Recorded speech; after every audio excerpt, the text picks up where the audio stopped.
Welcome to Lost in Revision. All of our content is public domain, literature, fairy tales, and folklore. We are here to celebrate the original stories, not just read the modern sanitized versions. We post short segments of stories daily and monthly full episodes where we read and discuss popular classics. Come and find us on Patreon to listen to the full chapters early and without interruption.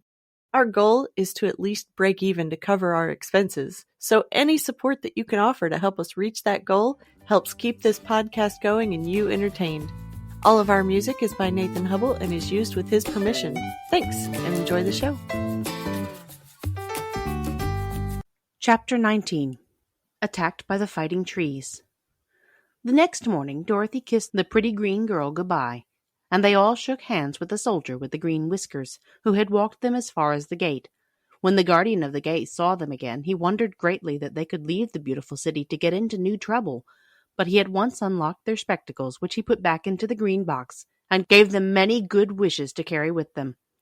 "You are now our ruler," he said to the Scarecrow, "so you must come back to us as soon as possible."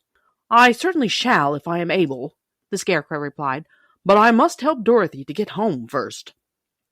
As Dorothy bade the good-natured guardian a last farewell, she said, "I've been very kindly treated in your lovely city, and everyone has been good to me. I cannot tell you how grateful I am." "Don't try, my dear," he answered. "We should like to keep you with us, but if it is your wish to return to Kansas, I hope you will find a way." He then opened the gate of the outer wall, and they walked forth and started upon their journey. The sun shone brightly as our friends turned their faces toward the land of the South.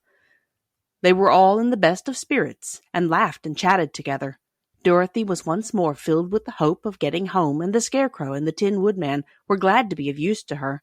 As for the lion, he sniffed the fresh air with delight and whisked his tail from side to side in pure joy at being in the country again, while Toto ran around them and chased the moths and butterflies, barking merrily all the time. "City life does not agree with me at all," remarked the lion, as they walked along at a brisk pace. "I have lost much flesh since I lived there, and now I am anxious for a chance to show the other beasts how courageous I have grown." They now turned and took a last look at the Emerald City.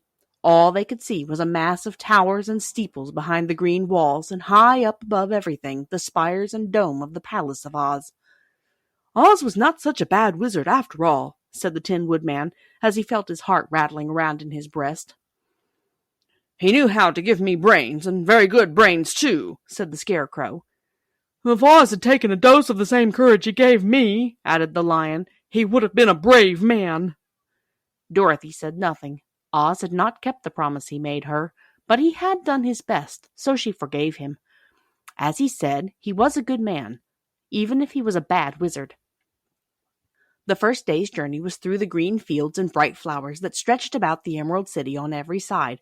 They slept that night on the grass, with nothing but the stars over them, and they rested very well indeed. In the morning they traveled on until they came to a thick wood. There was no way of going around it, for it seemed to extend to the right and left as far as they could see, and besides, they did not dare change the direction of their journey for fear of getting lost. So they looked for the place where it would be easiest to get into the forest. The Scarecrow, who was in the lead, finally discovered a big tree with such wide spreading branches that there was room for the party to pass underneath.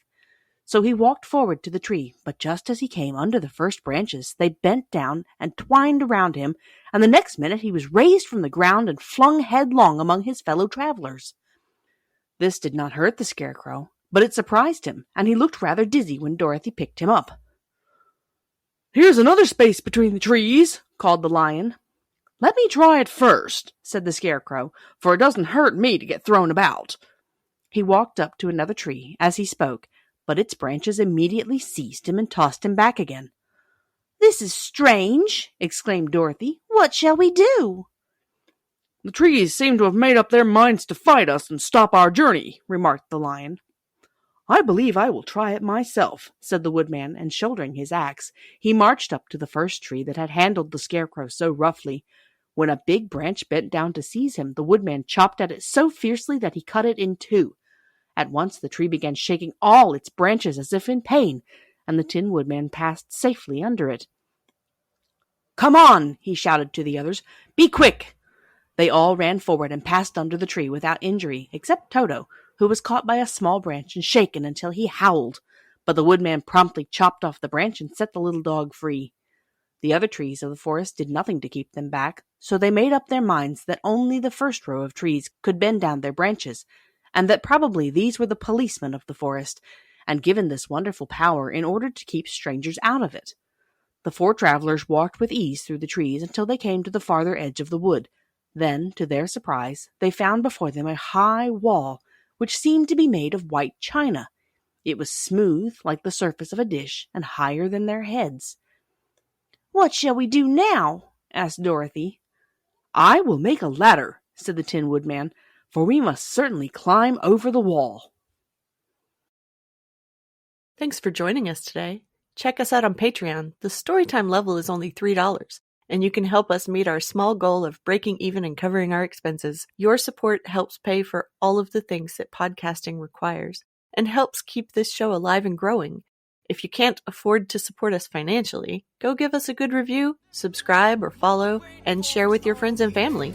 Feel free to fact check us and offer suggestions to make our show better for you. You can also send us an email at lostinrevisionpodcast@gmail.com. There's a lot more waiting for us all at the end of the road.